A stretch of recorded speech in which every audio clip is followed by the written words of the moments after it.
Just over a month after taking office, Premier Charles de Gaulle revisits Algeria and finds his popularity has waned. French ultras resent his policy of moderation. The Muslim masses seem unconvinced by promises of equality. De Gaulle seeks to gain support among the Muslims and among the younger army officers outside the city of Algiers, where the leaders of the May uprising are still powerful. If the general secures broad support, he may move farther towards solving France's gravest problem. In Paris, after de Gaulle's return, Secretary of State Dulles arrives, bearing an invitation from President Eisenhower for a Washington visit, when de Gaulle gets the problems of his nation under control. The talks between Dulles and de Gaulle brought general agreement on the world situation, but left one area of disagreement. De Gaulle wants France to develop her own atomic weapons, in keeping with her standing as a great nation. Dulles' reservation, another atomic power and a new series of nuclear tests might jeopardize all hopes for disarmament. And under existing law, Dulles can offer de Gaulle no atomic know-how.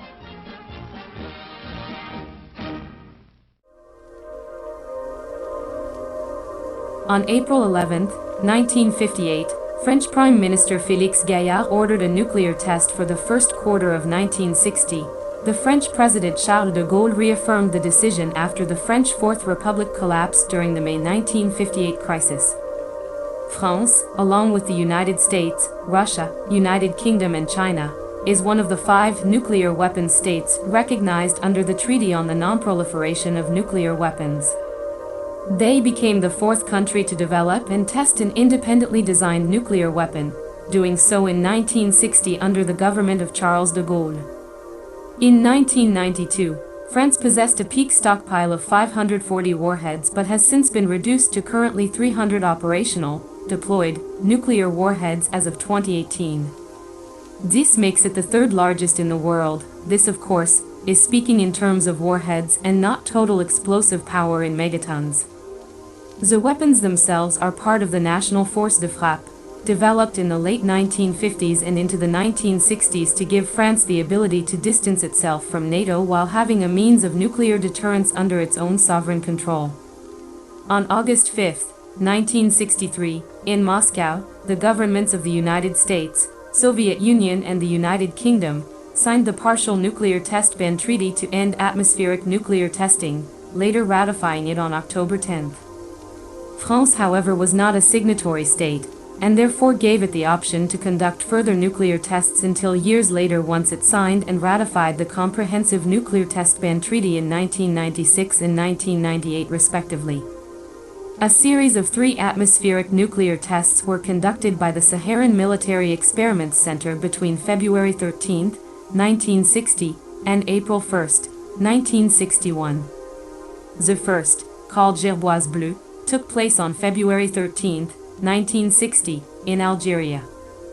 The test site was located 40 kilometers from the military base at Amoudia near Regan, which is the last town on the Tansraf track heading south across the Sahara to Mali, and 700 kilometers (435 miles) south of Béchar. Gerboise Bleue detonated with a 70 kiloton yield, making it the highest yield for any country's first test.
nature's greatest wonders is the ability of the human ear to distinguish among the millions of sounds around us.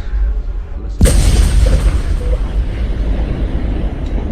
On February 13, 1960, at 7:04 Universal Time Coordinated, the plutonium implosion device was detonated atop a steel tower with an altitude of 100 meters.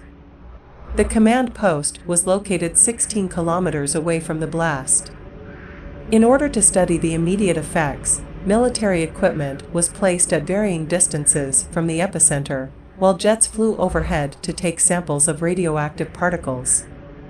No journalists were allowed on site. Instead, an eyewitness account was given to the French press, saying that, quote, "The desert was lit up by a vast flash, followed 45 seconds later by an appreciable shock wave. An enormous ball of bluish fire with an orange-red center gave way to the typical mushroom cloud." As mentioned already, Bleue Jerboa was by far the largest first test bomb up to that date, larger than the American Trinity, 25 kilotons, the Soviet RDS-1, 22 kilotons, or the British Hurricane, 25 kilotons. The yield was 70 kilotons, bigger than these three bombs put together. In comparison, Fat Man, the Nagasaki bomb, was 22 kilotons, one-third as powerful. Since the yield of the newly designed bomb could not be precisely predicted, the French army planned an explosion between 60 and 70 kilotons. Bleue Jerboa was a total success, yielding its full designed power output. However, because of the bomb's irregularly high yield, some experts believe that the bomb may have been, quote, overfilled with plutonium to assure success.